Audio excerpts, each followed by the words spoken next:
My house in Buffalo was never particularly large, but after Harold died 4 years ago, it began to feel enormous. 72 is not the age when you want to wander around empty rooms and dust photographs that no one looks at anymore. But I do it every week, stubbornly following habits developed over 47 years of marriage. Tuesday morning greeted me with nasty drizzle and aching joints. The weather in Buffalo is as changeable as a teenager's mood, especially in spring. My neighborhood is typical of the American middle class: neat houses, trimmed lawns, and neighbors who only say hello when they are sure you have noticed them. 34 years of teaching at Maple Hill Elementary School taught me many things, but most importantly, I learned to see through lies. Children lie clumsily, adults more subtly, but the principle is the same. The eyes always give them away. That's why I immediately suspected something was wrong when James brought Sarah to my house 5 months ago. "Mom, this is Sarah," my only son said at the time, looking as if he were introducing at least the Princess of Monaco. Sarah Johnson looked impeccable for a 38-year-old woman, a slender blonde with green eyes, wearing a modest but expensive dress. She worked as an accountant at some large firm whose name I kept forgetting. Perfect manners, perfect smile, perfect answers to all questions. "It's very nice to meet you, Mrs. Smith," she cooed, extending her hand.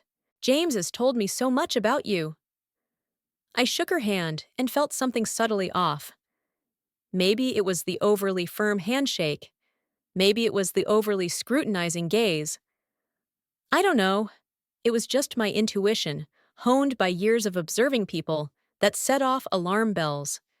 James is 51 years old, and he has always been stubborn. After our father died, our relationship became very strained. We never got along very well. Two different personalities.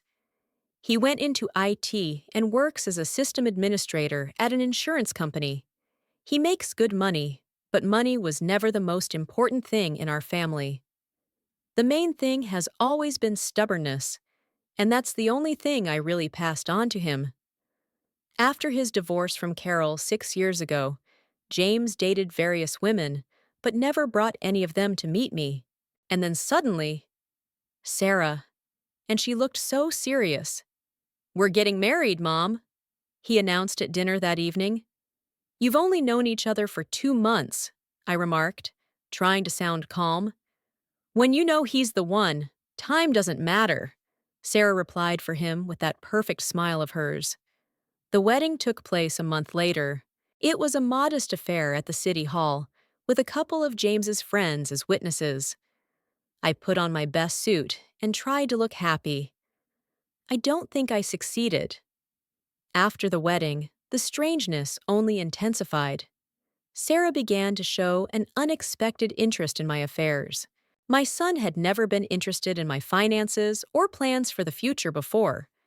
But now, every time we met, Sarah would casually ask, "How's your house, Mrs. Smith?" It must be hard to maintain such a large one on your own. My house wasn't big, and she knew that very well. But she kept hinting that it was time for me to think about a nursing home. In early April, I invited them over for dinner. I made roast beef according to Harold's mother's recipe, the only dish James always enjoyed eating. While we were sitting in the living room, waiting for the meat to be ready, Sarah asked to use the bathroom.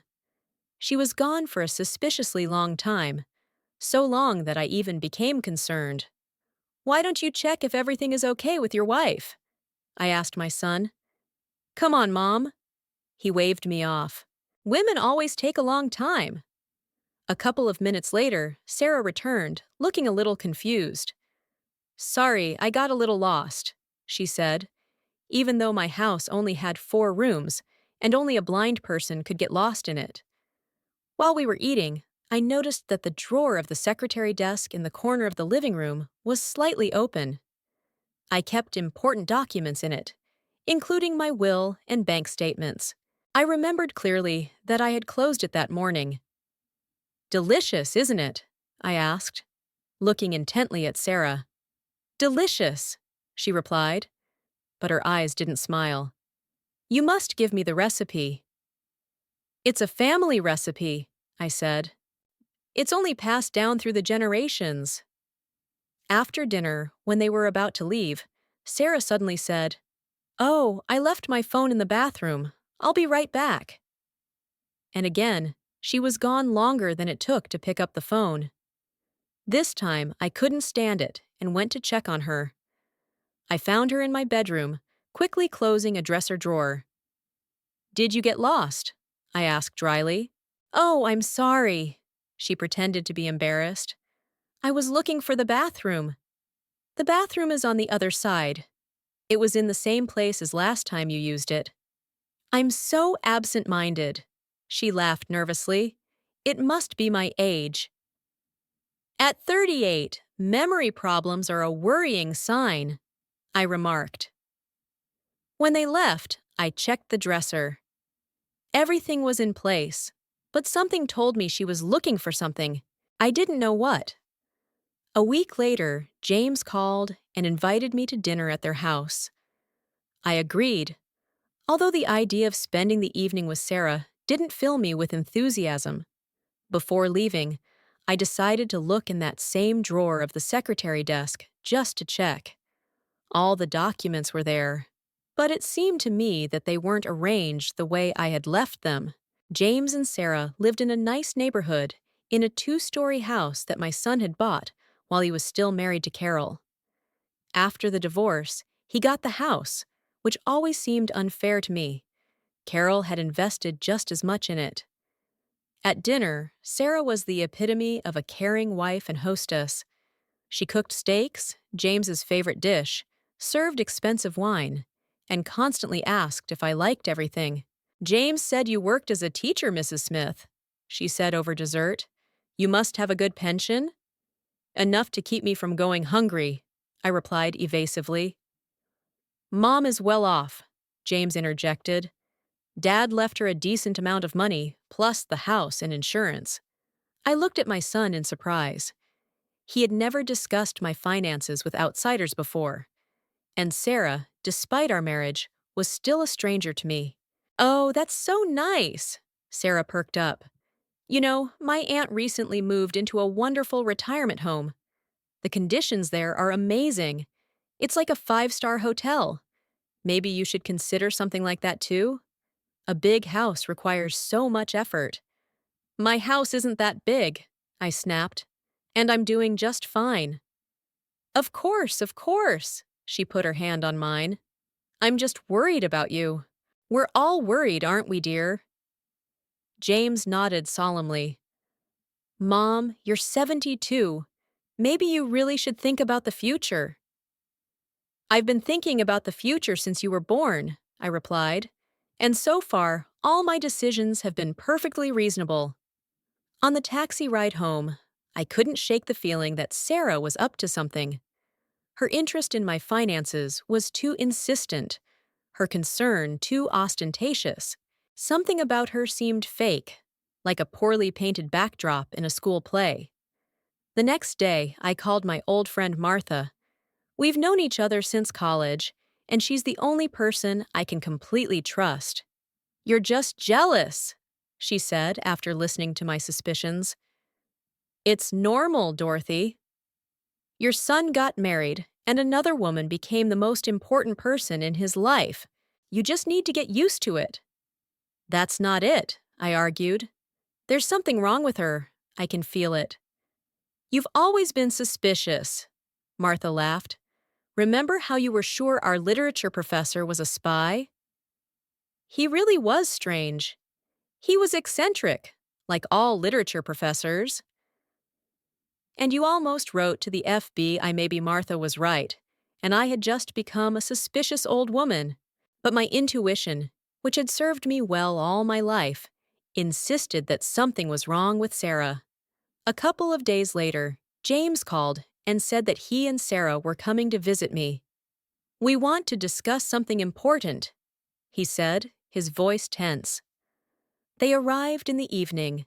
Sarah was especially friendly, bringing a pie from the bakery and a bouquet of flowers. "Mom, Sarah and I have been thinking," James began when we sat down in the living room. "It's hard for you to live alone in this house. We want to offer you to move in with us. We have a spare room on the first floor, and you'll be comfortable there." I looked at my son, then at his wife. Sarah smiled her perfect smile, but her eyes remained cold. "Thank you for the offer, but I prefer to stay in my own home."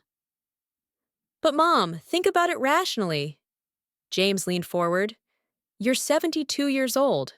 What if you fall? What if something happens? I have a panic button and my neighbor Mrs. Perkins, who checks on me every day." "That's not enough." James began to get annoyed. I'm worried about you. You've never been concerned enough to suggest I live with you before," I remarked. "I used to live alone," he snapped. "Now I have Sarah, and she's agreed to help take care of you." "I don't need care." My voice turned icy. "I am fully capable and want to remain independent." "Mrs. Smith," Sarah interjected, "we really want to help. Besides, your house could be rented or sold. It's extra income." "My house is not for sale," I snapped, and that's the end of that conversation. James jumped up, his face red with anger. "Why are you always so stubborn? We're offering to help, and you act like we're enemies." "I just want to stay in my house," I replied calmly. "It's not stubbornness, it's my right." "All right." He sighed deeply, trying to calm down. "Fine. Stay here. But at least think about rewriting your will. Everything is still in your father's name. The documents are outdated. Sarah has found an excellent lawyer who can update everything." "I have my own lawyer," I interrupted. "Richard Thompson has been handling our family affairs for 30 years." "That old man?" James snorted. "He's practically retired." "He's only 5 years older than me," I remarked dryly. "And if he's an old man, then what am I?" The conversation ended on an unpleasant note. James and Sarah left, and I remained sitting in the living room, pondering my son's strange behavior. He had never been interested in my will or my house before. What had changed? The answer was obvious. Sarah. The next day, I called Richard Thompson. His secretary said he was busy, but would call me back when he was free. I decided not to wait for his call and went to his office. Richard always found time for me, even without an appointment. His office was located in an old building in the business district. Richard greeted me with sincere joy, like an old friend. "Dorothy! What a pleasant surprise. Come in, have a seat. Would you like some coffee?" I told him about James and Sarah's visit, about their insistent desire for me to move in with them and rewrite my will. "And what do you think?" he asked when I finished. "I think it's strange. James has never shown such interest in my affairs before. I'm afraid it's the influence of his new wife." Richard tapped his fingers thoughtfully on the table. "You're not the first person to come to me with such concerns. Children often start worrying about inheritance when their parents reach a certain age." "It's not about inheritance," I objected. "More precisely, it's not just about that. There's something fake about Sarah. I can't say exactly what it is, but my intuition has never failed me." "Intuition is a useful thing," Richard nodded, "but it's not enough for a lawyer. I need facts." "I understand. Just be careful if they contact you about my will. Don't do anything without my direct instructions." "Dorothy!" He looked at me seriously. "I've been your lawyer for 30 years. I've never done anything that goes against your interests, and I never will." Leaving Richard's office, I felt a little calmer. At least I was protected from a legal standpoint. But my anxiety about Sarah and her influence on James wouldn't leave me. The next few weeks passed relatively calmly. James called a couple of times, but didn't bring up the subject of moving again. I began to think that perhaps my suspicions were indeed exaggerated. And then came the Wednesday that changed everything. James and I have always had a complicated relationship. I remember holding him in my arms in the maternity ward, tiny, red, screaming loud enough for the whole floor to hear. Harold said then, "He's going to be a strong man, this little one." Perhaps that was the only prediction my husband ever made that came true. The difficulties began when James turned 13. I was a strict teacher, not only at school, but also at home. I demanded perfect grades, impeccable behavior, and constant self-improvement. Harold was softer, trying to smooth things over, but I insisted on my way. Life is harsh, I said, and the sooner he understands that, the better. Now, looking back, I realize I went too far. James was a sensitive child. He needed more support and less criticism. But I, the daughter of strict parents who had lived through the Great Depression, didn't know any better. In high school, he began to rebel. Nothing serious, no drugs or alcohol, just disobedience. He deliberately got bad grades in subjects that came easily to him. He skipped family dinners. He locked himself in his room and didn't answer my questions. Typical teenage rebellion. But it drove me crazy. "He's just trying to find himself," Harold said. "Give him some space." But I couldn't. I smothered him with my concern, my expectations, my constant control. And the more I pushed, the more he pulled away. When it was time to apply to college, James chose a university in California, as far away from Buffalo, from us, as possible. I was disappointed, but Harold convinced me it was a good choice. A prestigious university, an excellent computer science program. What more could you want? I wanted my son to be close by. But he left, and for the next 4 years, we only saw each other at Christmas and Thanksgiving, when he reluctantly flew home. After college, he returned to Buffalo, not because of us, but because of a job at a large insurance company. By that time, he was already dating Carol, a nice girl from a good family. They got married a year later. I liked Carol. She was smart, practical, and had a good sense of humor. Most importantly, she really loved James. The first few years of their marriage went well. They bought a house and planned to have children. Harold and I sometimes had dinner with them. And at those moments, I almost believed that our family could be normal. Then James got a promotion and started working late. Carol complained that she only saw him on weekends. They argued more and more often. I tried to talk to my son, but he snapped, "Don't meddle in my life, Mom." Their marriage lasted 15 years. They never had children. First, they put it off because of their careers, then because of problems in their relationship. When they announced their divorce, I wasn't surprised, just sad. Especially for Carol. She deserved better. After the divorce, James withdrew into himself. He hardly communicated with us and rarely called. Only at Christmas did he send a card signed, "From James." Not even, "Your son, James." Harold said it would pass, that he needed time. But time passed, and the estrangement only grew. When Harold died 4 years ago, James came to the funeral. He stood silently by the coffin, without shedding a tear. He said a few formal words of condolence and left immediately after the ceremony. He didn't even stay for the memorial dinner. I thought I had lost him forever. Then, 5 months ago, he called and said he wanted to introduce me to his girlfriend. "Her name is Sarah," he said. "We've been dating for 2 months, and I think she's the one." I was so surprised that I didn't even know how to respond.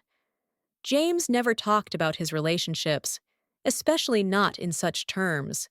"That's wonderful," I finally managed to say. "When are you coming over?" "On Sunday, if that's okay with you." For lunch, that Sunday, I got up at 6 in the morning, even though I usually don't wake up before 8. I went through my entire wardrobe, trying to decide what to wear. I made roast beef and apple pie, James's favorite dishes since childhood. I took out my best china set, which I only used on special occasions. They arrived at 2 o'clock sharp.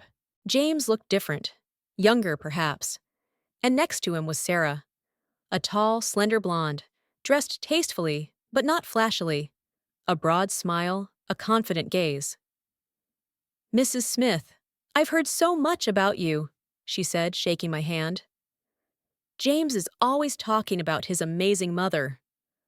I almost choked. James talking about his mother? That was something new. Over lunch, Sarah charmed me with stories about her work as an accountant, her travels, and the charitable projects she was involved in. She clearly knew how to make an impression, but something in her gaze, a kind of calculation perhaps, made me wary. "How did you two meet?" I asked, pouring tea for dessert. "Oh, it was fate," Sarah laughed. "We bumped into each other in a cafe." I spilled coffee on him. "I was furious," James chimed in with a smile. "A new shirt, an important meeting in an hour. But then I looked at her and forgot what I was angry about." "A classic beginning to a romance," I remarked. "I insisted on paying for the dry cleaning," Sarah continued. "I asked for his phone number. Then I called and invited him to dinner. You know, sometimes a woman has to take the initiative." "And we've been together ever since," James finished, looking at her with an adoration I had never seen in his eyes, not even for Carol. It all sounded perfect, too perfect, like a scene from a romantic comedy. I've lived long enough to know that in real life, things are much more complicated and confusing. After that first dinner, James started calling more often. He came to visit, sometimes alone, sometimes with Sarah. Our relationship seemed to be improving, and I should have been happy. But something was bothering me. One day, when James came alone to help me fix a leaky faucet in the kitchen, I decided to ask, "Son, what do you know about Sarah's past? About her family?" He straightened up, and his gaze became tense. "Enough." "Why?" "Just curious. You decided to get married so quickly." "I'm 51, Mom. I don't think I need to wait another 5 years to figure out if a woman is right for me." "Of course," I tried to speak gently. "Just be careful. Sometimes people aren't who they seem to be." "What do you mean?" His voice became sharp. "What are you trying to say?" "Nothing specific," I backed off. "Just a general observation. If you have a problem with Sarah, say so directly." "No problem," I shook my head. "She seems wonderful." James looked at me suspiciously, but dropped the subject. He returned to the faucet, furiously tightening the nuts. Half an hour later, he finished the job and left without even drinking his tea. The next day, Sarah called. For the first time, she was alone, without James. "Mrs. Smith." Her voice sounded worried. "James came home so upset yesterday." He didn't say what happened, but I thought, maybe I offended you somehow. "No, what are you talking about?" I replied, surprised by her call. "Just a little misunderstanding." "I'm so glad to hear that," she said, as if breathing a sigh of relief. "You know, it's so important to me that we have a good relationship. I know how much James values you. Strange," I thought. "I thought he had barely tolerated my company for the last 20 years. Maybe we could meet up," Sarah suggested. "Just you and me?" "Have lunch somewhere, get to know each other better," I agreed, although the idea of spending time alone with Sarah didn't fill me with enthusiasm. But maybe this was a chance to understand what kind of person she was. We met at a small French restaurant in the city center. Sarah looked impeccable, as always. A cream-colored suit, pearl earrings, perfect makeup. "I'm so glad you agreed to meet Mrs. Smith," she said when we had ordered. James has told me so much about you. Really? I didn't hide my surprise. I thought we weren't particularly close in recent years. Oh, he loves you very much, Sarah said confidently. It's just that men, find it difficult to express their feelings, especially to their mothers. I nodded, even though her words sounded like something out of a cheap women's magazine. James told me you were a teacher, she continued. Such a noble profession, shaping young minds. 34 years in elementary school, I confirmed. Not always noble, more often exhausting, but I loved my job. And probably a good pension? She asked casually. Teachers get a government pension, right? Enough to keep from starving. I repeated the phrase I had already told her before. And the house is completely yours? No mortgage? Yes. Harold and I paid it off 20 years ago. That's so wise. She nodded approvingly. Nowadays, many people live on credit and then can't make ends meet. And you also have your husband's inheritance, I suppose. The question was asked casually, but I felt myself tense up. Too much direct interest in my finances. Harold left everything in order, I replied evasively. He was always a prudent man. Of course, Sarah smiled, but her eyes remained cold. I just wanted to make sure you were well provided for. James is so worried.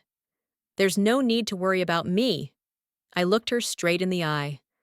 I'm quite independent, both financially and in every other way. For a moment, something like disappointment flashed in her eyes, but she quickly regained her friendly expression. Of course! I have no doubt.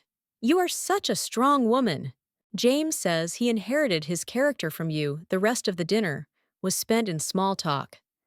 Sarah talked about her work, her plans for the future, and how happy she was with James. She never brought up the subject of money again, but the residue of her questions remained. When I got home, I sat in the living room for a long time, looking at the photos on the mantelpiece. James at 3 years old on the beach, at 8 with his new bike, at 18 in his graduation gown. Where and when did we drift so far apart that he became almost a stranger? A week later, James called with news. He and Sarah had decided to get married. The wedding was planned for a month later, a modest ceremony at the city hall. No lavish celebrations. So soon?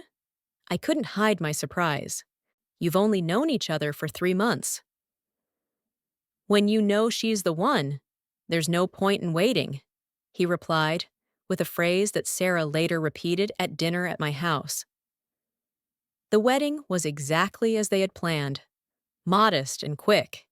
James wore a dark gray suit, Sarah an elegant cream-colored knee-length dress. A couple of James's friends served as witnesses. I sat in the front row, trying to look happy for my son, but inside I was gnawed by anxiety. After the ceremony, there was a small reception at a restaurant. James introduced me to his colleagues and Sarah's friends, mostly women who looked as impeccable as she did. One of them, Lisa, seemed slightly surprised when James called Sarah his wife. "You got married so quickly," she said, looking from James to Sarah. "When you said you'd met someone special, I had no idea it was this serious."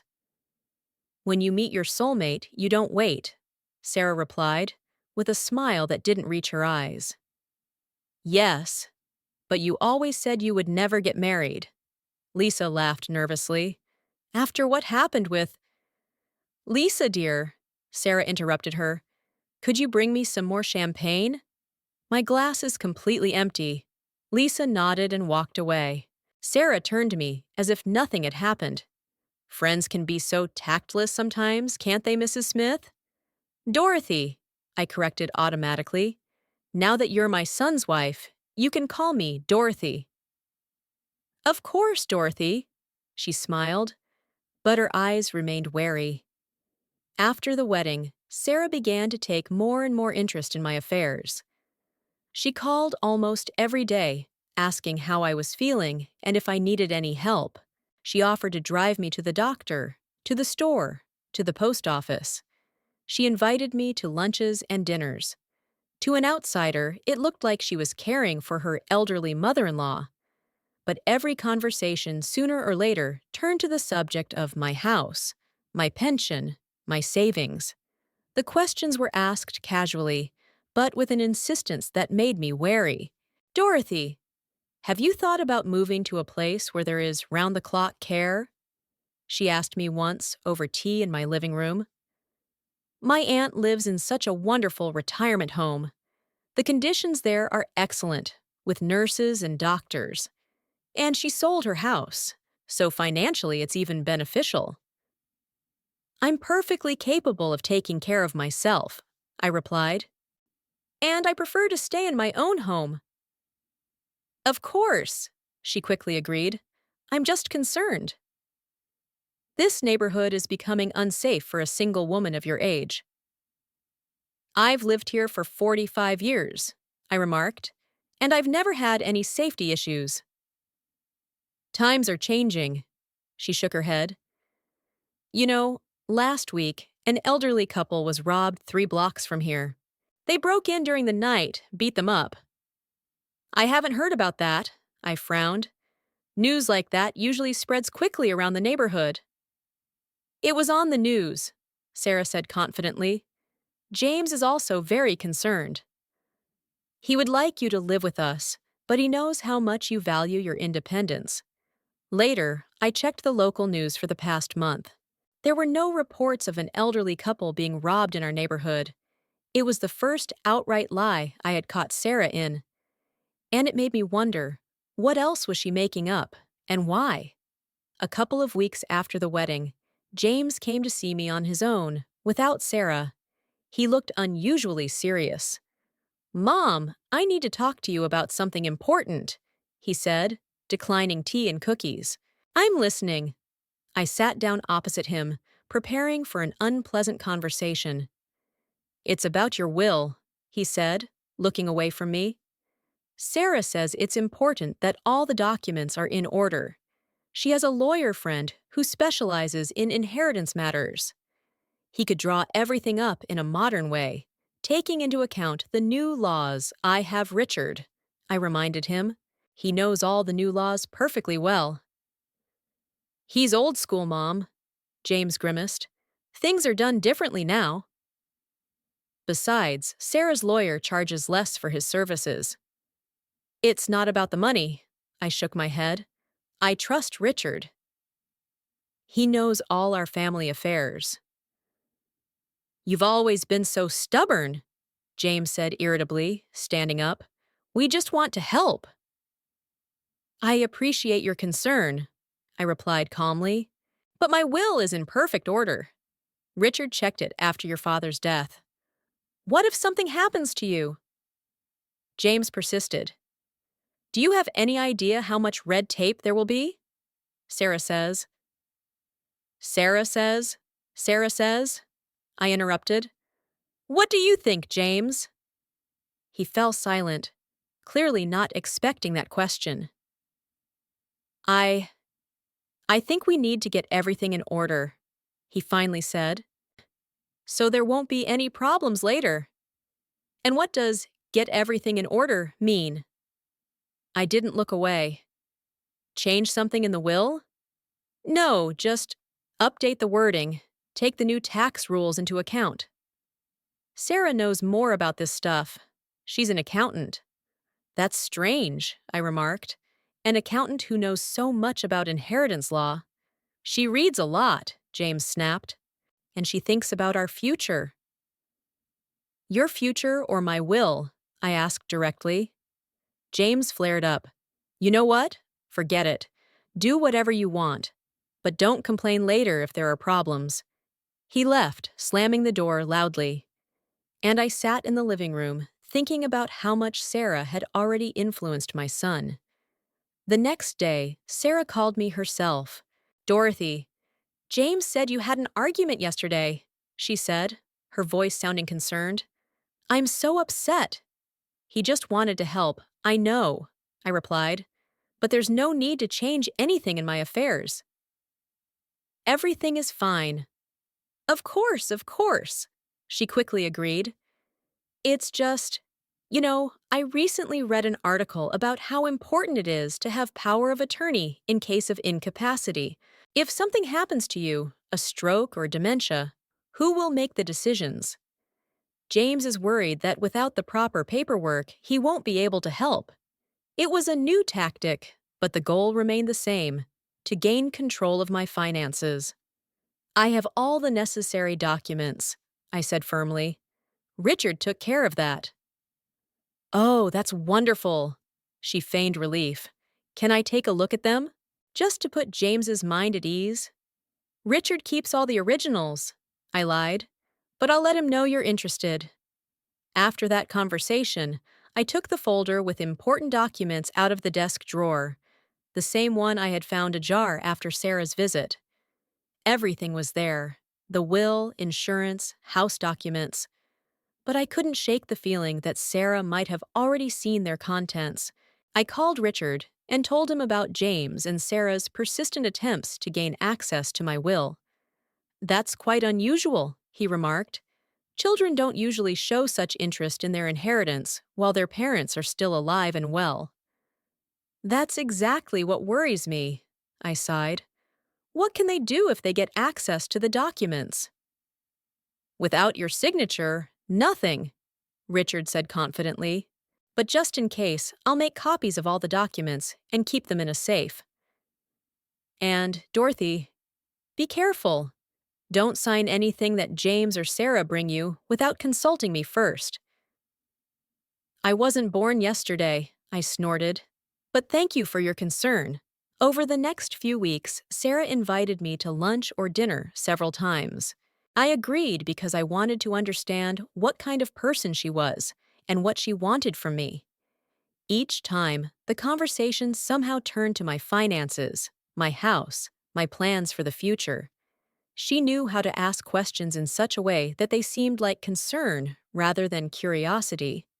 But I've lived too long not to see the difference. Once, when we were sitting in a restaurant, a woman approached our table. Sarah? Sarah Parker, she asked uncertainly. Sarah flinched and turned abruptly. For a moment, something like fear flashed across her face, but she quickly regained her composure. I'm sorry, you've got the wrong person, she replied coldly. My name is Sarah Johnson. Oh, I'm sorry, the woman said, embarrassed. You look so much like someone I knew. Sorry to bother you when she left. Sarah laughed nervously. People always mistake me for someone else. They say I have a typical face, but her face wasn't typical. It was memorable, with regular features and expressive eyes. Not the kind of face that could easily be confused with another. Who is Sarah Parker? I asked directly. No idea, she shrugged, but her eyes darted around. Never heard of her. On the last Wednesday in June, I was getting ready for dinner at James and Sarah's house. Our relationship remained tense after several arguments about my will, but Sarah insisted on this dinner. There can be no discord in the family, she said on the phone with her rehearsed concern in her voice. I chose a dark blue dress. Not too dressy, but not casual either. I did my hair and applied light makeup. At 72, I no longer try to look younger, but I always try to look dignified. By 5 o'clock in the evening, I was completely ready. James was supposed to pick me up at 6:30. I was sitting in the living room, leafing through the latest issue of Reader's Digest, when the phone rang. I didn't answer it. It was my home number, and the answering machine would record the message. A minute later, the new message indicator lit up, but I didn't pay any attention to it. At 6:15 p.m., my cell phone beeped with an incoming message. Usually, only Martha and my son text me, and sometimes the pharmacy to remind me about my prescriptions. I took my phone out of my purse and was surprised to see the sender's name, Richard Thompson. In the 30 years we've known each other, Richard has never sent me a text message.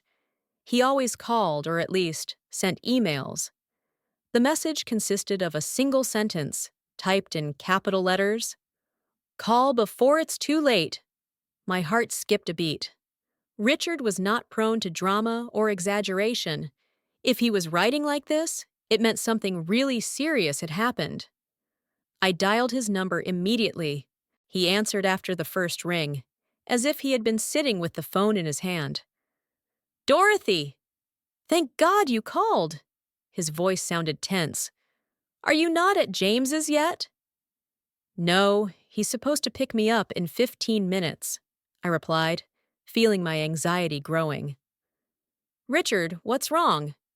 Don't go to that dinner, he said firmly. I need to talk to you. In person. It's about Sarah. What about her? Not over the phone. He lowered his voice. It's complicated and serious. Can you come to my office, now? James is already on his way to pick me up. Cancel it, he said, with an insistence I rarely heard in his voice. Tell them you're sick. Anything, but don't go to them tonight. My intuition, which had never failed me, screamed that Richard wouldn't panic like this without a good reason. Okay, I decided. I'll call James and tell him I'm not feeling well. Then I'll come to you. I'll be there in 40 minutes. I'll be waiting, Richard said, and after a pause he added, And Dorothy, be careful. I hung up, feeling a chill run down my spine. I sat motionless for a few seconds, gathering my thoughts, then dialed my son's number. Sarah answered. Dorothy! She exclaimed with feigned joy. James is just about to leave to pick you up. Sarah, I'm very sorry, but I won't be able to come today, I said, trying to make my voice sound weak. I have a headache and my blood pressure is up. Oh, I'm sorry, she said, her voice sounding disappointed, but not concerned. Maybe James will come anyway and take you to the doctor? No need. I tried to add irritation to my voice. I've already taken my medicine. I just need to lie down in silence. All right, she reluctantly agreed. Get well. We'll reschedule dinner for another day. I thanked her and hung up. I stood there for a few seconds, listening to my feelings. My anxiety was growing, but along with it came a strange feeling, similar to relief. It was as if part of me had always known that something was wrong with Sarah and was now waiting for confirmation. I called a taxi, threw on a light raincoat. Evenings in Buffalo can be chilly, even in June, and went downstairs. The driver arrived 10 minutes later. All the way to Richard's office, I wondered what he could have learned about Sarah that he couldn't tell me over the phone. Richard's office was in an old brick building in the business district. At this time of day, almost 7 in the evening, the building was usually empty, but there were lights on in several windows, including Richard's office on the 3rd floor. The secretary was gone, but the door to the reception area was open. I walked straight to the office and knocked. Come in, Dorothy, Richard's voice called out. He was sitting at his massive desk, which was covered with folders and papers. He looked tired and worried. When I entered, he stood up, walked around the desk, and gave me a big hug, a gesture unusual for our normally formal interactions. I'm glad you came, he said, stepping back. Have a seat. Would you like some coffee or something stronger? Let's get right to it, Richard, I said, sitting down in the chair across from his desk. What's going on? What did you find out about Sarah? He sighed, returned to his seat, and opened the folder in front of him. Remember how you said something about her seemed strange? That your intuition tells you she's not who she says she is? I nodded. I've always trusted your intuition, Dorothy, he continued, so I decided to do a little digging. Nothing special, just the standard checks we do for clients before major deals or drawing up wills. He took a photo out of his folder and placed it in front of me. It was Sarah. but with dark hair and glasses. "This is Sarah Parker," Richard said. Or, more accurately, Elizabeth Murphy, or Lisa Green, or Susan Coleman. She has many names, and none of them are real. I looked at the photo, feeling my heart beating faster and faster. So the woman in the restaurant wasn't mistaken. She really did know Sarah under a different name. Her real name is Kristina Vasilyeva, Richard continued. She was born in Russia, in St. Petersburg. She emigrated to the United States 20 years ago on a student visa. She studied at New York University, but was expelled for academic dishonesty. In other words, for plagiarism. After that, she disappeared for several years, and then she began to appear under different names in different states. He took out a few more photos, all of Sarah, but in different guises, with red hair, with a short haircut, in a business suit, in simple clothes. "Christina is a professional con artist," Richard said calmly, but I could see how tense his shoulders were. "Her scheme is simple and effective. She finds a wealthy person, usually a man over 50, often recently divorced or widowed. She charms him, quickly marries him, and gains access to his finances. Then she either disappears with the money, or if the victim has elderly parents with savings or real estate, she works with that too." "Are you saying," I struggled to find the words, "that she married James to get at my money?" "It looks that way," Richard nodded. "James isn't that wealthy himself, but he has access to your inheritance, and your house and savings make you an attractive target." I closed my eyes, trying to process what I had heard. So my intuition hadn't failed me. Sarah, or Christina, really wasn't who she claimed to be. "Where did you get this information?" I asked, opening my eyes. "From various sources," Richard replied. "I have contacts in law enforcement and credit bureaus, but the main breakthrough came by chance. Do you remember Stephen Harris?" I racked my brain. "The lawyer from Boston? You introduced us at a conference 10 years ago?" "Exactly," Richard nodded. "We keep in touch professionally. Yesterday, we had a video conference about a joint case. At one point, he noticed a photo on my desk from the last meeting of the Law Association, which you also attended. I remembered that evening. Richard had invited me to the Buffalo Bar Association's annual dinner as a guest of honor. I was helping them organize a charity program for children from disadvantaged families. "Stephen recognized you and asked how you were doing," Richard continued. "I said that your son had recently gotten married, and that we were a little concerned about his choice. When I described Sarah, Stephen's face clouded over, and he asked me to send him a photo of her. I found a picture on James's Facebook page and sent it to him." Richard took a sip of water from his glass. "Stephen recognized her immediately." 3 years ago, she was in Boston under the name Lisa Green. She married one of Stephen's clients, a wealthy 62-year-old widower. 6 months later, she disappeared with $2 million from her husband's accounts. They filed a police report, but she was never found. "My God," I whispered. "This isn't the only case," Richard said, taking several printed sheets out of his folder. "After talking to Stephen, I started my own investigation. I found at least 3 similar cases. In Chicago 5 years ago, in Miami 7 years ago, and in Portland 9 years ago. Different names, different cities, but the same modus operandi." He handed me the printouts. They were articles from local newspapers, forum posts, police reports. Everywhere there was a woman who looked like Sarah, and everywhere the pattern was the same: quick marriage, access to finances, disappearance with the money. "And no one was able to catch her?" I asked, looking through the documents. "She's smart," Richard shook his head. "She changes her appearance, her names, never returns to the same city. Besides, not all victims report it to the police. Many are simply ashamed to admit that they have been deceived. I put the papers aside and looked at Richard. What should we do? First, protect you and your assets. He straightened up, switching into professional mode. I've already contacted your bank and frozen all large transactions. No one will be able to withdraw or transfer a significant amount without your personal presence and additional verification. Thank you. I nodded gratefully. What about James? Is he in danger? Richard's face darkened. Financially, definitely. If he has any savings or assets, Christina is already working on gaining access to them. But there's something worse.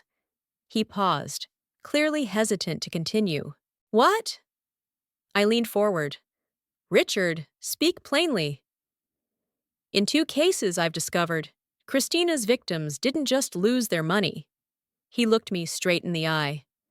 They died under suspicious circumstances shortly after she disappeared. I felt the blood drain from my face. You think she... I'm not saying anything, Richard said quickly. In both cases, the police found no evidence of foul play. One man died of a heart attack. The other was killed in a car accident. But the coincidence is alarming. I leaned back in my chair, trying to digest all this information. My sister-in-law was not just a fraud. She was possibly a dangerous criminal who threatened not only our finances, but also my son's life. We have to tell James, I said, right away. It won't be easy, Richard sighed. Christina has undoubtedly already had a strong influence on him. He may not believe us, deciding that we are simply trying to destroy his marriage because of our personal dislike of Sarah. But we have evidence. I pointed to the folder with the documents. Circumstantial evidence, Richard corrected, not direct evidence. It's not enough for a court, or for the police, but I've already hired a private investigator who is continuing to gather information. How much time do we need? A couple of days, maybe a week, he shrugged. The more we find out, the more convincing we'll look to James. And the more likely the police will take the case seriously, I nodded, agreeing with his logic, even though everything inside me was screaming that I needed to warn my son immediately. What should I do? For starters, don't tell Christine that we know about her. Richard was serious. Act normal. If she suspects that she's been exposed, she may either disappear with what she's already gotten or speed up her plans. Pretend everything is fine? I shook my head. I'm not sure I can. You'll have to. His voice became harsh. James's safety may depend on it. And yours too, I sighed, acknowledging that he was right. Okay, what else? Be careful at home. Richard leaned toward me across the table. Check who's at the door before you open it. Don't accept food or drinks from Christina. If she shows up at your house, make sure someone else is there. A neighbor, a friend, me.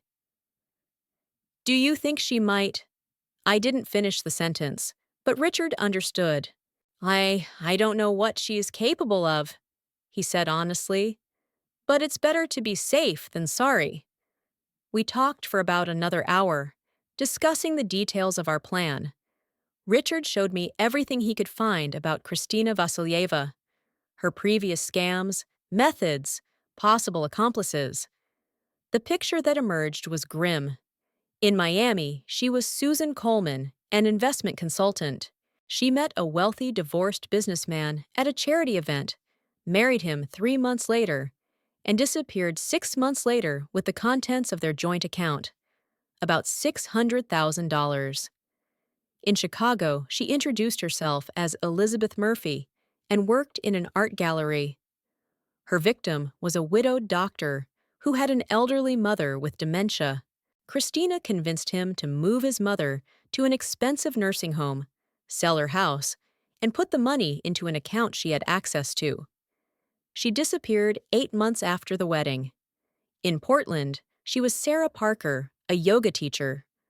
She married an engineer whose father had recently died, leaving him a substantial inheritance.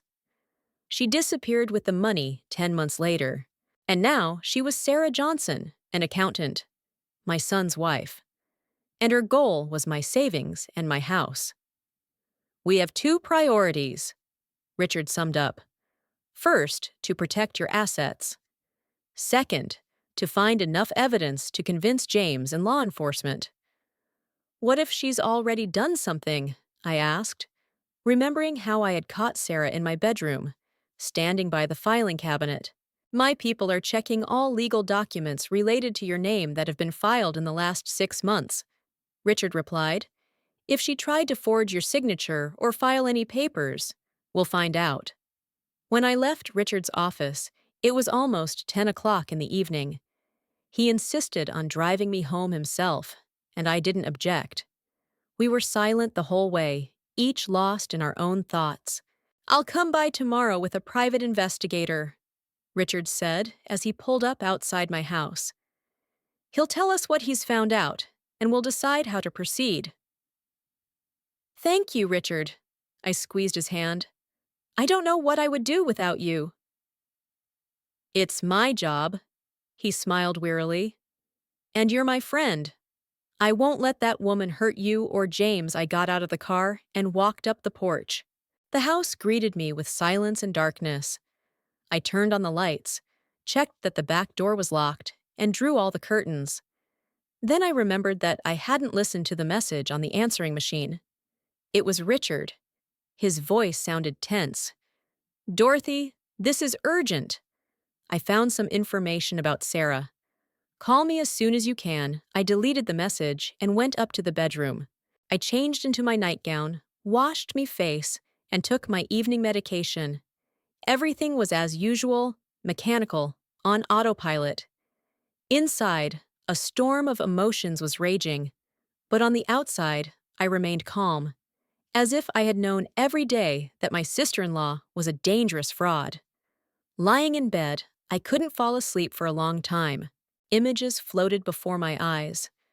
Sarah in my house, Sarah next to James, Sarah rummaging through my documents, Sarah disappearing with our money, Sarah at James's bedside with a pillow in her hands.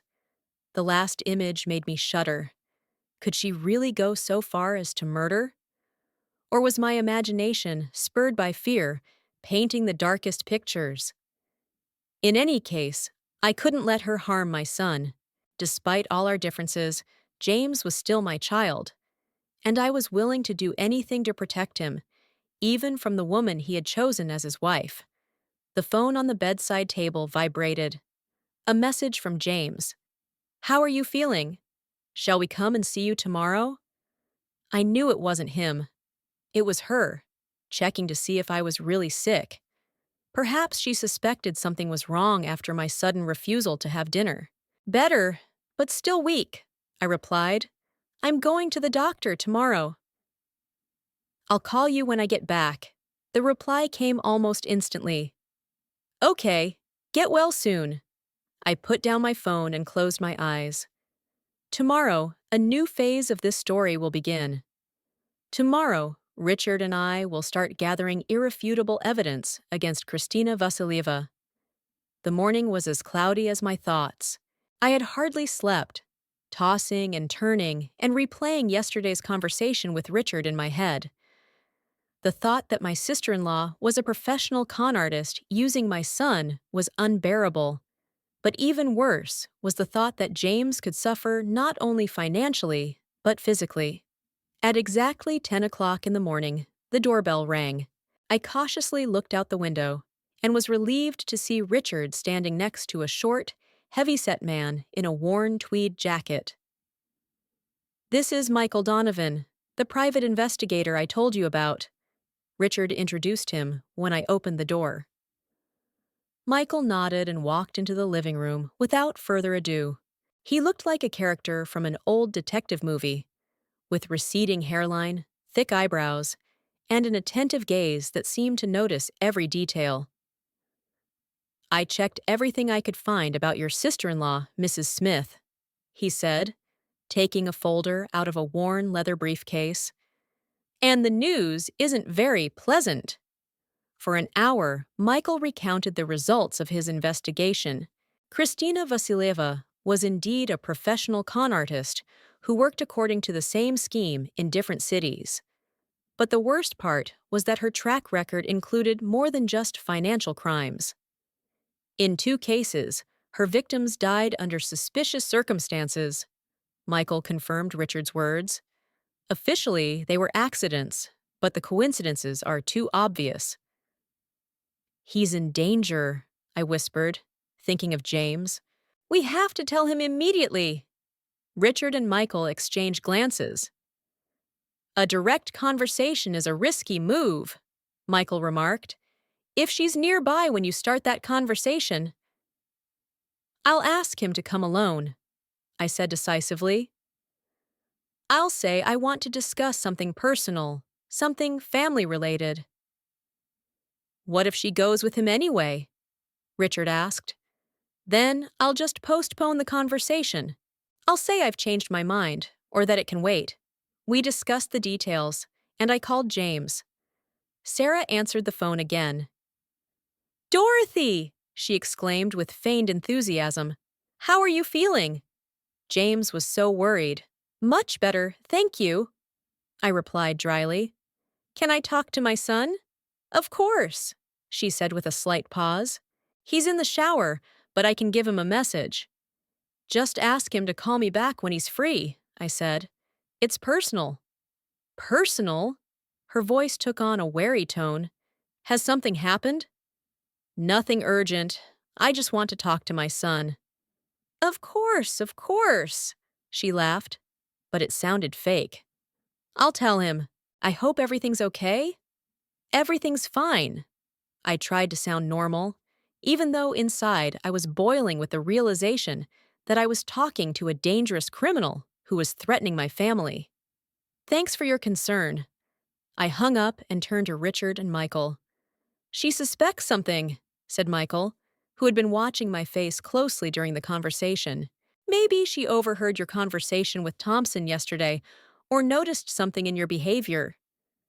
Or she's just paranoid, which is common for people in her profession, Richard added. In any case, we need to be careful. James called back 30 minutes later.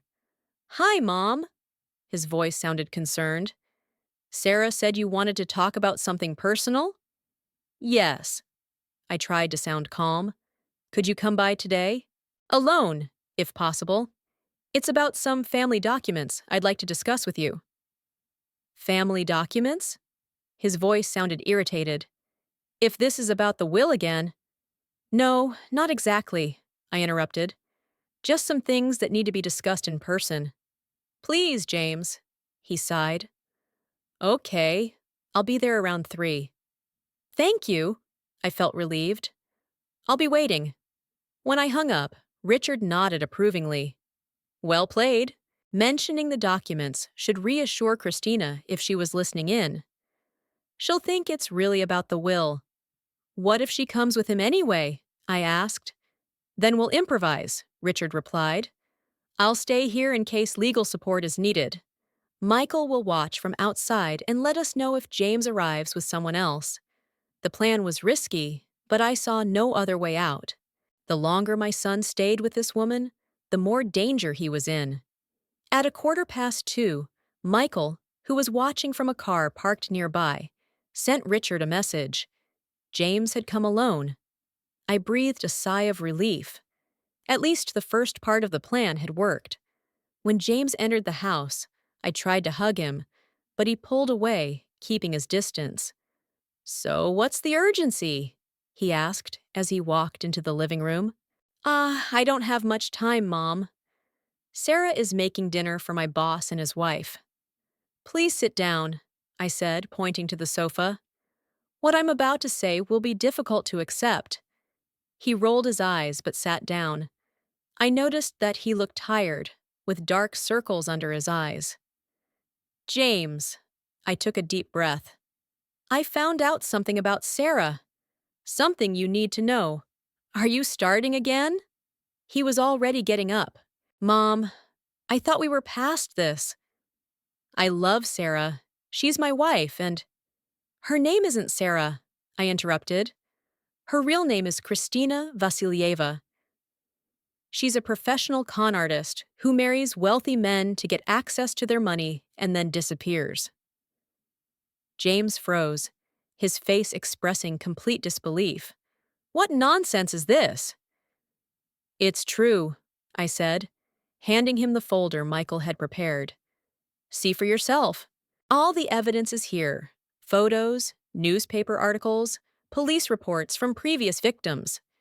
He took the folder but didn't open it. Do you really think I'm going to believe this wild story?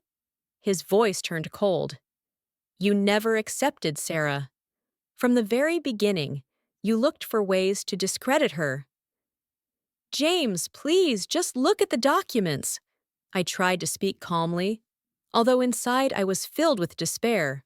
Richard helped me gather this information.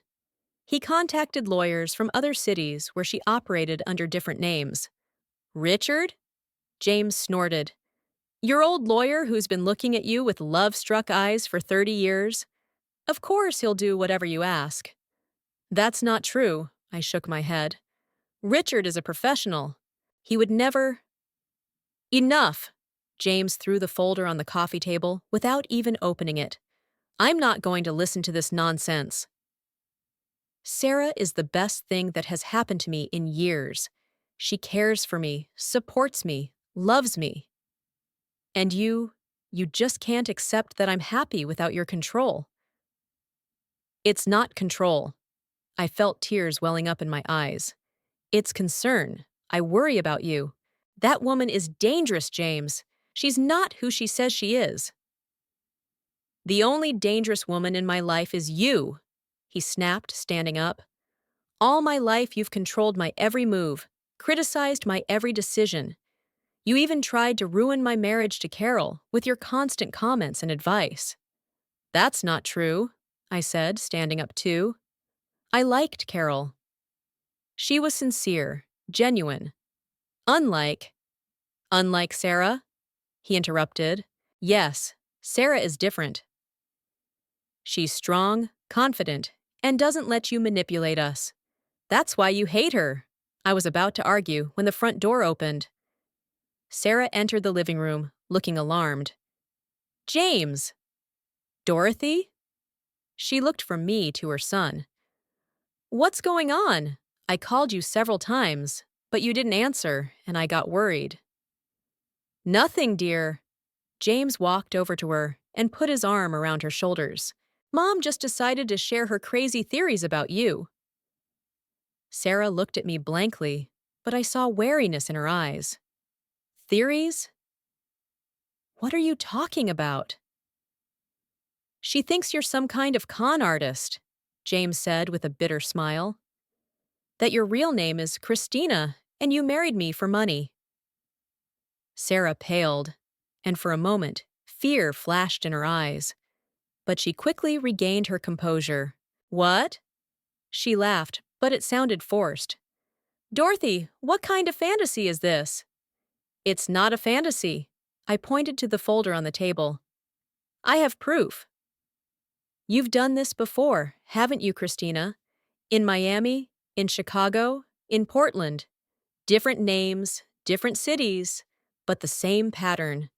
Sarah pressed herself against James, her eyes filling with tears. James, I don't understand what's going on. Why is your mother saying such horrible things? Because she can't accept that I'm happy, he replied, hugging her tighter. She's always been controlling, but now she's just crossed the line. James, please. I took a step toward him. Just look at the evidence. Look at the photos.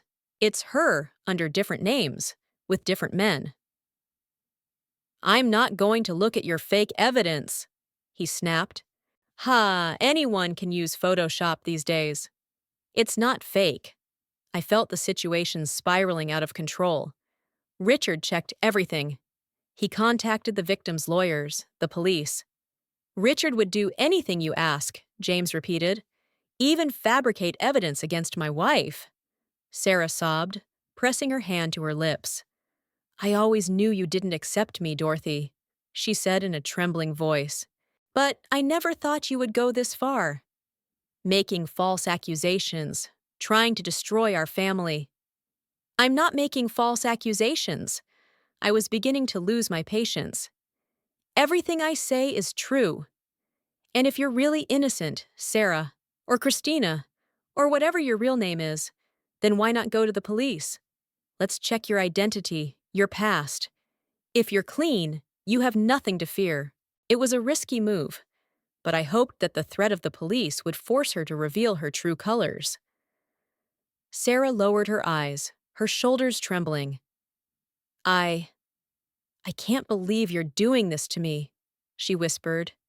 After everything I did to befriend you, I tried to be a good daughter-in-law, to take care of you. Take care of me? I couldn't hold back a bitter laugh. You tried to convince me to sell the house and move into a nursing home. You asked about my finances, rummaged through my documents. That's not caring. That's preparing to steal. Enough! James raised his voice, stepping between me and Sarah as if to protect her. I won't let you insult my wife in my presence. James, please! I tried to take his hand, but he pulled it away. I'm your mother. I love you and want to protect you. Protect me? He smiled bitterly. All you've done your whole life is criticize me, control me, tell me how to live. And now that I'm finally happy, you're trying to ruin everything with these wild accusations. They're not wild. I felt my last hope of reaching him slipping away. They're based on facts, on real evidence. James, please, let's get out of here. Sarah pulled on his sleeve, tears streaming down her cheeks. I can't take this anymore. James nodded, putting his arm around her shoulders. We're leaving, he said, looking at me with icy contempt. And until you apologize to Sarah for these offensive accusations, don't expect me to ever come back to this house. James, I made one last attempt. If you don't believe me, just check the facts yourself. Ask her about her past, about her family. Call the company where she supposedly works as an accountant. Check her records, her diploma. Goodbye, Mom. He turned toward the door, leading Sarah with him. Wait! I grabbed the folder from the table and handed it to him. At least take this. Read it when you're alone. He hesitated, but then took the folder anyway. I think just to end the conversation quickly. Don't call me, he said, already standing in the doorway. I'll contact you when I'm ready. They left, slamming the door behind them. I sank down onto the sofa, feeling completely devastated. Everything had turned out even worse than I had feared. James didn't just disbelieve me. He completely sided with Sarah, perceiving my attempts to defend him as an attack on his happiness. A few minutes later, Richard, who had been waiting in the kitchen all this time, entered the living room. I heard, he said grimly. Not the best outcome. She showed up at the worst possible moment. I shook my head. It was as if she knew what we were going to talk about. Maybe she did. Richard sat down next to me. Michael saw her park around the corner 5 minutes after James arrived. She was probably following him. She manipulated the situation masterfully. I recalled how Sarah instantly transformed from a confident woman into a fragile victim. How skillfully she used tears and a trembling voice. She turned everything upside down, portraying me as a malicious mother-in-law who wants to destroy their happiness. It's her profession, Richard nodded. She's honed these skills over the years. James is completely under her influence. I felt tears welling up in my eyes. He didn't even want to look at the evidence. But he took the folder, Richard pointed out. That's something. Maybe when they're alone and emotions have calmed down, he'll look at the documents after all. What if he doesn't? I looked at Richard. What if she convinces him to throw the folder away without reading it? or that it's all fake. Then we'll go to the police, Richard said. We have enough evidence for them to at least start an investigation, and that will be an official background check on Christina. But that could push her to desperate measures. I remembered the suspicious deaths of Christina's previous victims. What if she harms James? Michael will be watching their house. Richard squeezed my hand. If she does anything suspicious, we'll know right away. I nodded, although it did little to ease my fears. The situation seemed hopeless.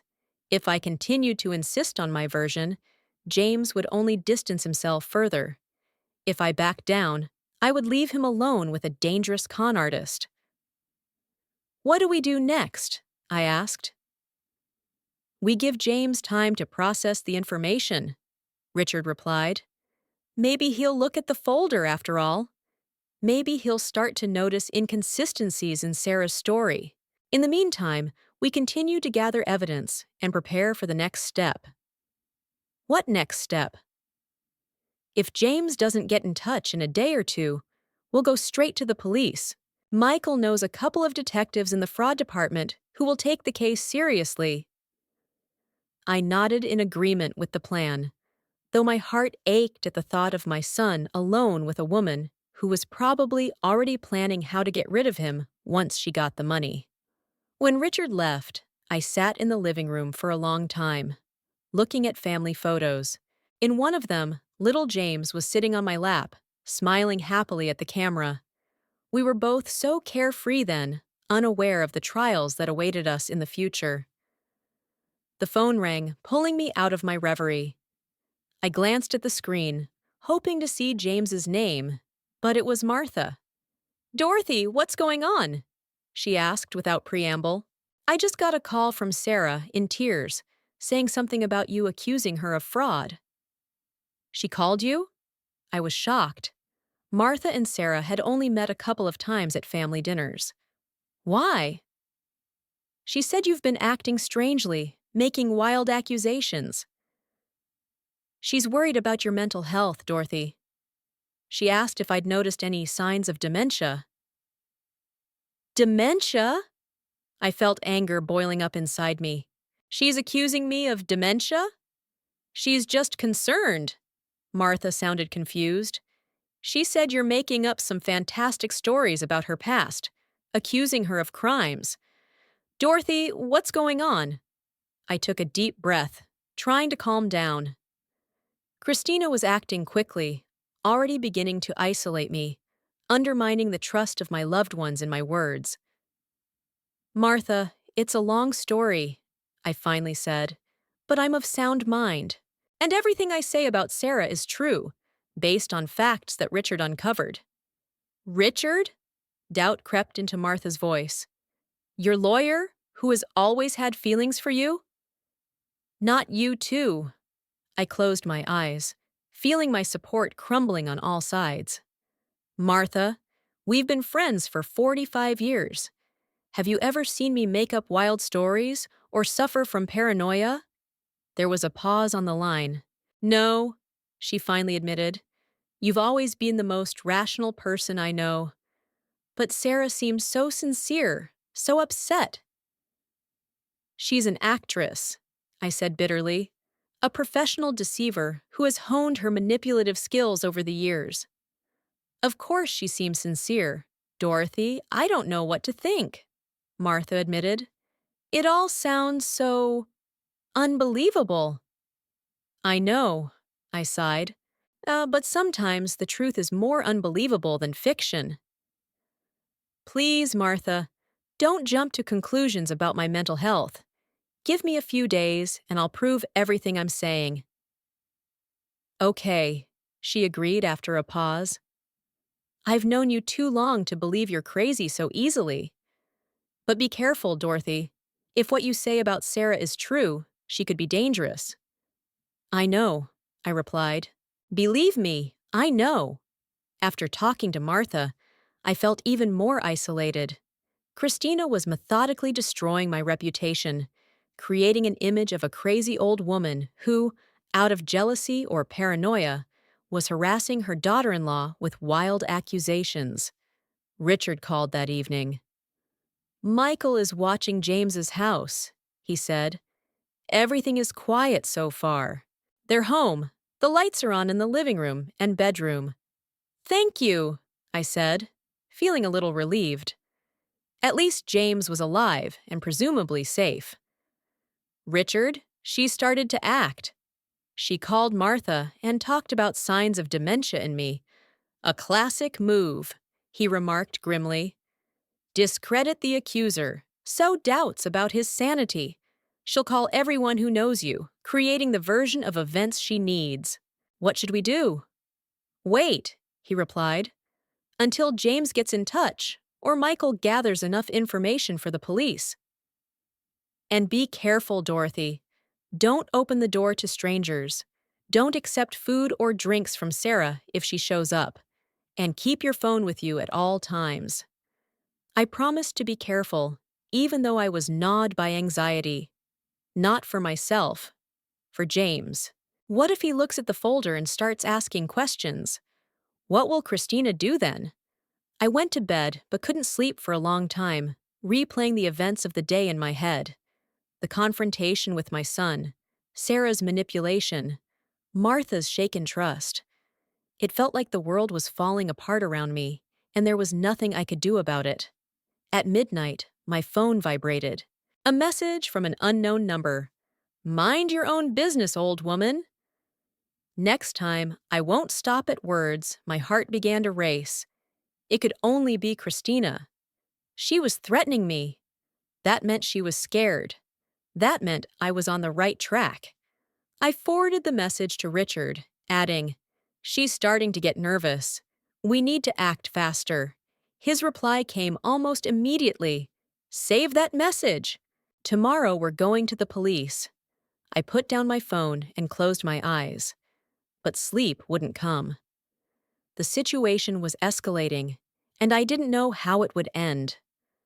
The morning after Christina's threat, I woke up with new determination. My fear for my own safety gave way to fear for James. I couldn't let this woman ruin my son's life, even if he himself didn't want to accept the truth. At exactly 9 o'clock in the morning, Richard and Michael appeared at the door. Both looked tired but focused. "Are you okay?" Richard asked first, studying my face intently. "As much as possible under the circumstances," I replied, leading them into the living room. "There were no more messages or calls during the night." "That's good," Michael nodded, taking his laptop out of his worn briefcase. "But the threat clearly indicates that our Christina is starting to get nervous. She feels that she has been exposed and will now act more quickly. What about James?" I couldn't help but ask about my son.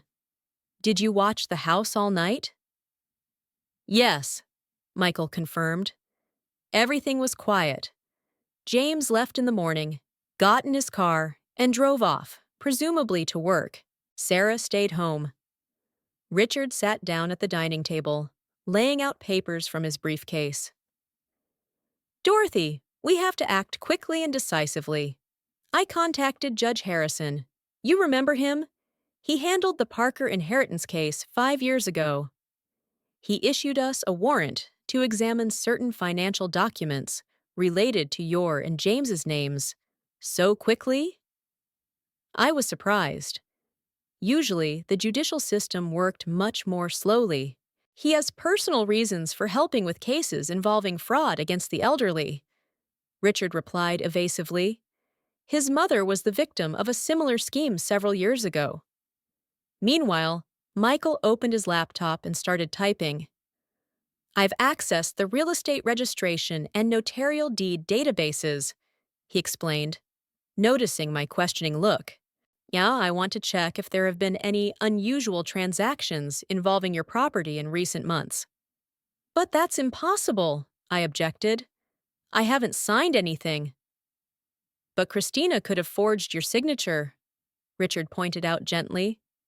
"She's a professional at this, and she may have found a notary who doesn't check documents too carefully."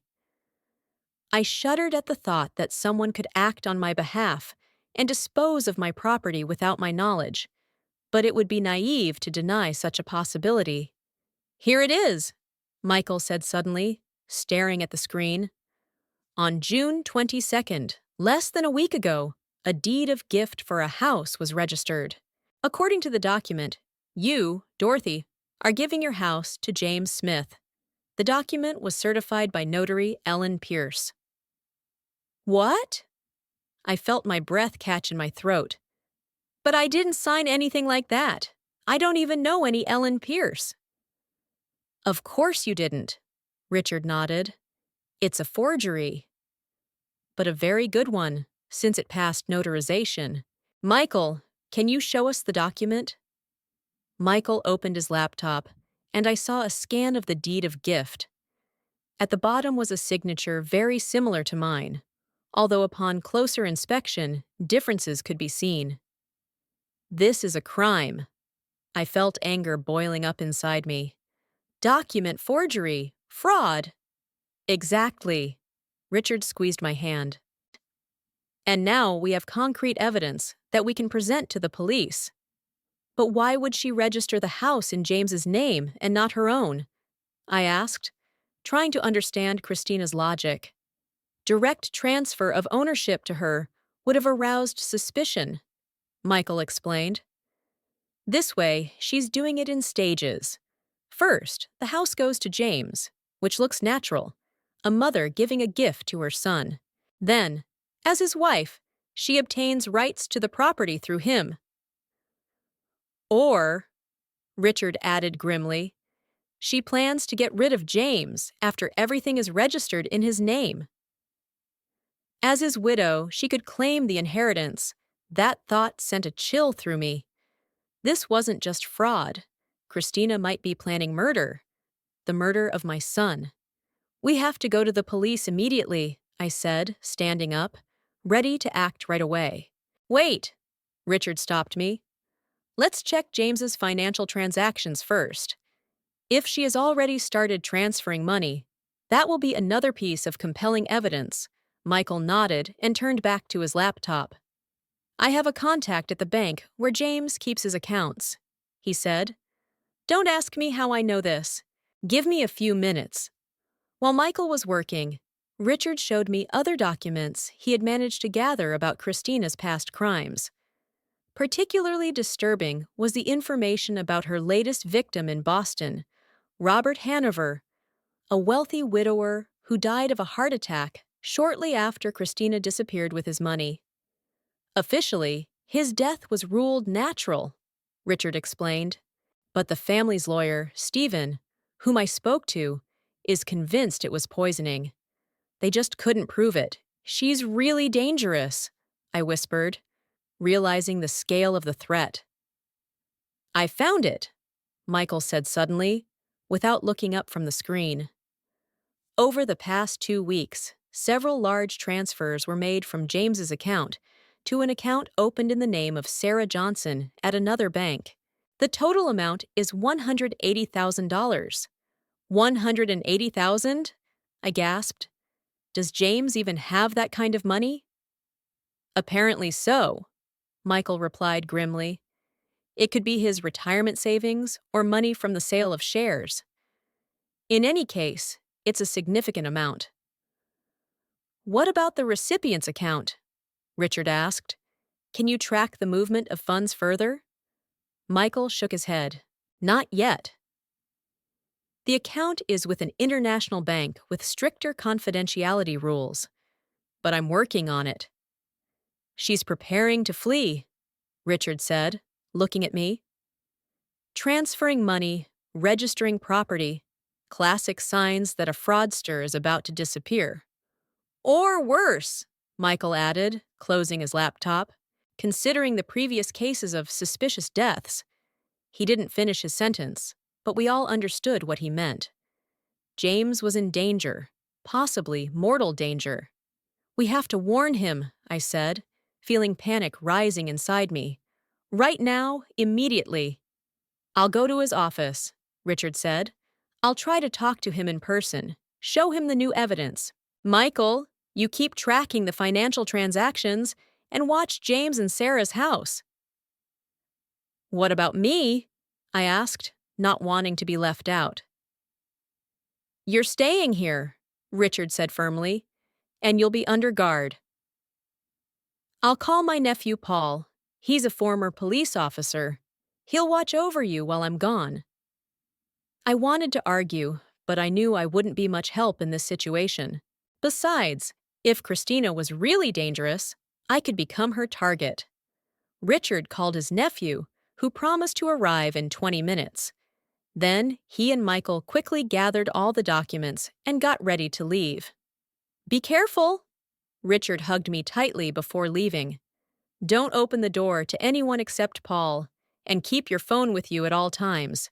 You be careful too, I replied, feeling strangely uneasy. Christina could be anywhere. After they left, I locked the door and checked all the windows. Then I poured myself a cup of tea and sat down in a chair by the window from where I could see the entrance to the house. The wait was agonizing. Every rustle made me flinch. Every passing car caused alarm. Half an hour later, Paul arrived, a strong man of about 45 with a military bearing and an attentive gaze. He introduced himself, showed me his former police ED, and immediately began inspecting the house, checking all the entrances and exits. Everything's fine, Mrs. Smith, he said when he finished his inspection. The house is safe enough, but I'll still be on the lookout.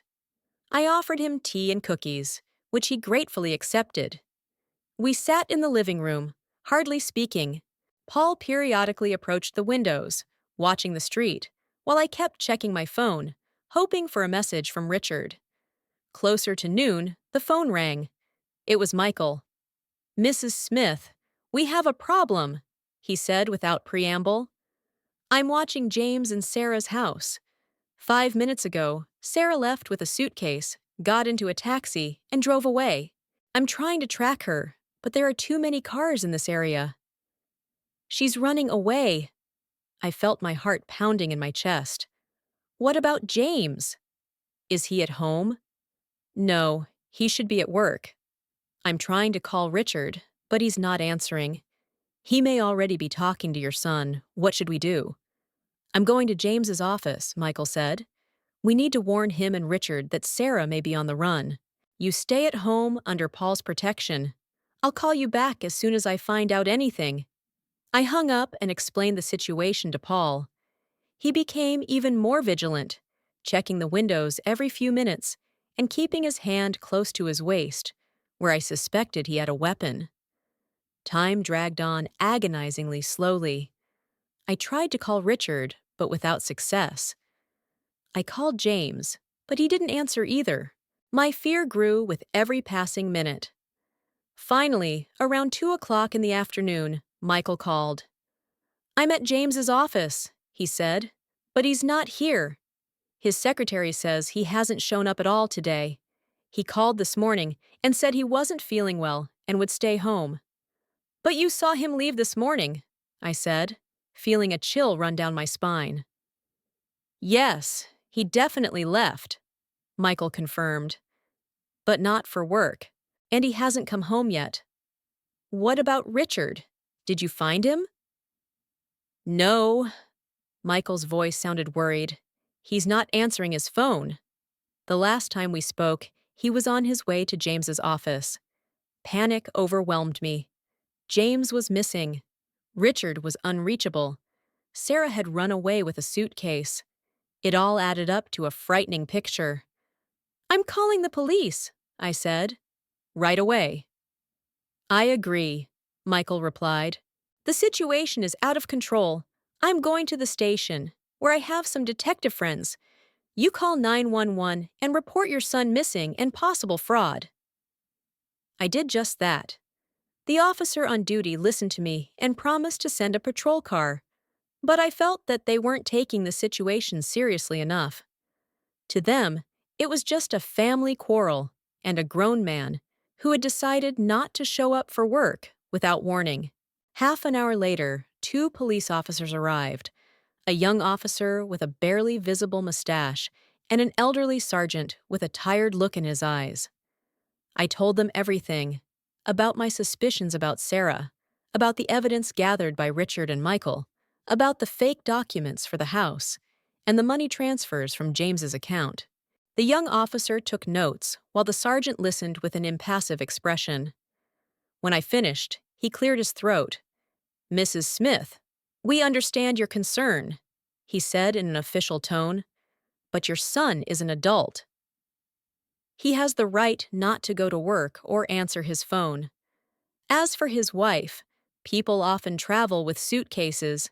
It's not a crime. You don't understand." I tried to remain calm, even though I was boiling inside. This woman is not who she claims to be. She is a professional con artist who has already deceived several men in other cities. "We have proof." "What kind of evidence?" asked the sergeant. I showed them copies of the documents Richard had left me, photos of Sarah under different names, articles about her previous crimes, a scan of a fake deed of gift for my house. The officers studied the papers with more attention than I expected. The sergeant even made several phone calls to verify the information about the deed. "All right, Mrs. Smith," he finally said. "It looks like something is indeed wrong here, especially with this deed of gift. Notary Pierce claims she did not certify such a document in your name. We will refer the case to the Fraud Division detectives." "What about my son?" I insisted. "He could be in danger." "We'll put out an APB on him," said the young officer. "We'll check hospitals, places he might be staying." "And another thing," I added. "My lawyer, Richard Thompson, is also missing. He was on his way to my son's office and hasn't been in touch since." The sergeant frowned. "This is more serious. 2 missing persons connected to the same case. Will expedite the process. They took my statement, copies of the documents, and promised to keep me informed." When they left, I felt a little better. At least the police were taking the case seriously. But my concern for James and Richard remained. Paul stayed with me, although I could see that he was also worried about his uncle. Michael called periodically to report on the progress of the search, but there was no significant news. By 6 o'clock in the evening, I was on the verge of a nervous breakdown. There was no news from James or Richard. The police checked James's apartment and found neither him nor Sarah. Michael tracked down the taxi Sarah had taken.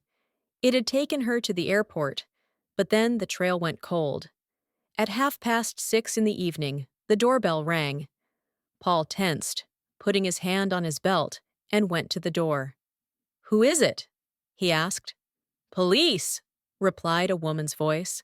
"Detective Martinez. I have news for Mrs. Smith." Paul looked through the peephole, then cautiously opened the door. Standing on the doorstep was a slender Latina woman in a business suit with a police badge on her belt. "Mrs. Smith?" she addressed me, showing her ED. "I'm Detective Elena Martinez from the Fraud Division. We found your son." I felt my heart leap. "Where is he? Is he okay?" "He's at St. Mary's Hospital," the detective replied.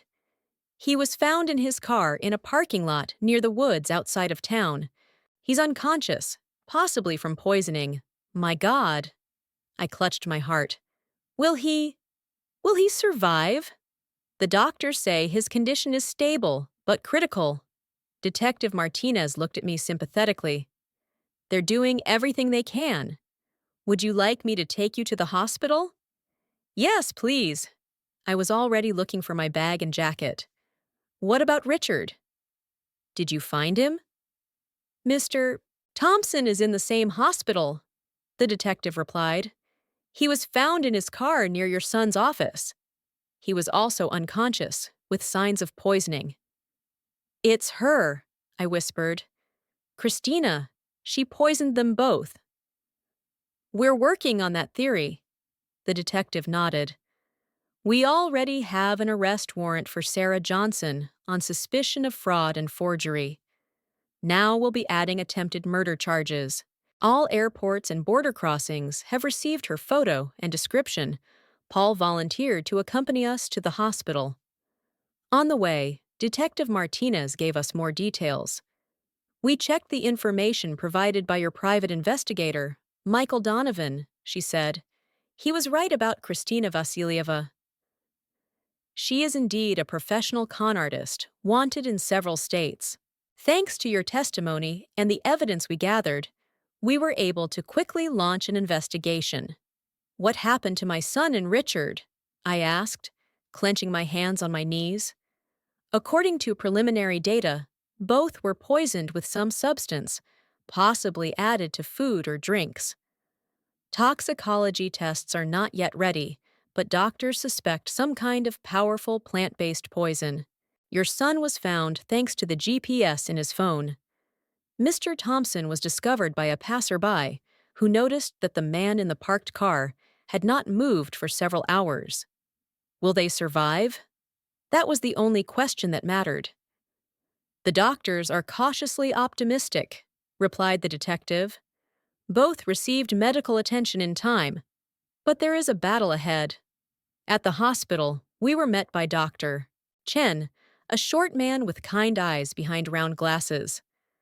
Mrs. Smith, he shook my hand. Your son is in intensive care. We pumped his stomach and started administering the antidote as soon as we identified the type of poison. What poison? Paul asked. Aconite, replied the doctor. An extremely dangerous substance found in the monkshood plant, or aconite. The lethal dose is very small, but fortunately, your son did not receive a full dose. Perhaps he suspected something and did not finish the poisoned food or drink. Can I see him? I asked, feeling tears welling up in my eyes. Yes, but not for long, nodded the doctor. He is still unconscious, but stable. Mr. Thompson has already regained consciousness, although he is very weak. His poisoning was less serious. The doctor led me to the intensive care unit. James was lying in bed, surrounded by monitors and tubes. His face was pale, almost gray, but his chest was rising and falling steadily. I walked over and gently took his hand. I'm here, son, I whispered. You'll make it. You're strong. You've always been strong. Detective Martinez stood quietly at the door, giving me time to be with my son. After a few minutes, she gently touched my shoulder. Mrs. Smith, if you'd like, we can visit Mr. Thompson. He's conscious and may be able to tell us what happened. I nodded, squeezed James's hand one last time, and followed the detective. Richard was in a regular room in another wing of the hospital. He looked exhausted, but he smiled when he saw me. Dorothy! His voice was weak. How's James? Stable, but still unconscious, I replied, sitting down next to his bed. What happened, Richard? He closed his eyes, gathering his strength. I went to James's office, but he wasn't there. His secretary said he had called in sick. I tried calling him, but he didn't answer, so I drove to his house. Richard paused, breathing heavily. Sarah was there. She seemed surprised, but invited me in. She said James was resting, taking a shower. She offered me coffee while I waited. I drank it, and almost immediately felt dizzy. I realized I had been poisoned, but it was too late. The last thing I remember is trying to get to my car to drive away and call for help. What about James? Did you see him? No. Richard shook his head. I'm not sure he was even home. Maybe she lied. Detective Martinez took notes. That fits with our theory, she said. We believe Mrs. Johnson first poisoned her husband, possibly at breakfast, and then, when Mr. Thompson arrived, she poisoned him too. After that, she somehow transported both men to their own cars and left them in different places to buy time to escape. She tried to kill them, I whispered, feeling a chill run down my spine. That's right, nodded the detective. And if it weren't for your vigilance and the evidence you collected, we might not have found them in time, or we might have attributed their deaths to natural causes, as may have been the case with the previous victims. Will you catch her? Richard asked in a weak voice. We're doing everything we can, replied the detective. We have her photos, fingerprints from the house, a description. All points of exit from the country are under surveillance. In addition, we have frozen the accounts to which she transferred your son's money, Mrs. Smith. She will not be able to use it. It was a small but important victory. Christina wouldn't get the money she had gone to such lengths to obtain. But the most important thing was that James and Richard were alive and receiving the help they needed. I returned to my son's room and sat with him until late at night, holding his hand and praying for his recovery. Detective Martinez left, promising to keep me informed of the investigation. Paul stayed with me, sitting in the corner of the room and watching everyone who entered. Around midnight, James stirred and moaned softly. I jumped up and leaned over him. James? Son, can you hear me? His eyelids fluttered, and he struggled to open his eyes. Mom? He whispered hoarsely. Where am I? You're in the hospital, dear. I stroked his arm, trying not to cry with relief. You were poisoned, but now everything will be fine. Sarah. He tried to sit up, but he was too weak. Where's Sarah? I exchanged glances with Paul, unsure whether to tell him the truth in his condition. James, I finally said softly. Sarah, she did this to you. She poisoned you and Richard. He stared at me for a few seconds, his face expressing disbelief, then pain, then understanding. Dad, he whispered, I read the documents in the folder. I asked her. She denied everything, but I saw it in her eyes. Then the tea. She brought the tea. You need to rest. I stroked his head as I used to when he was little. We'll talk about everything later. You were right. His eyes began to close again. I'm sorry I didn't believe you. It's okay, I whispered, feeling tears running down my cheeks. The main thing is that you're alive. James fell back asleep, but now it was normal sleep, not the unconsciousness of poisoning. Dr. Chen, who examined him, confirmed that the crisis had passed, and now only time was needed for a full recovery. I went out into the hallway to call Michael and tell him the news. He was glad to hear that James had regained consciousness and said that the police had stepped up their search for Christina. They hadn't found her yet, but all exits were blocked,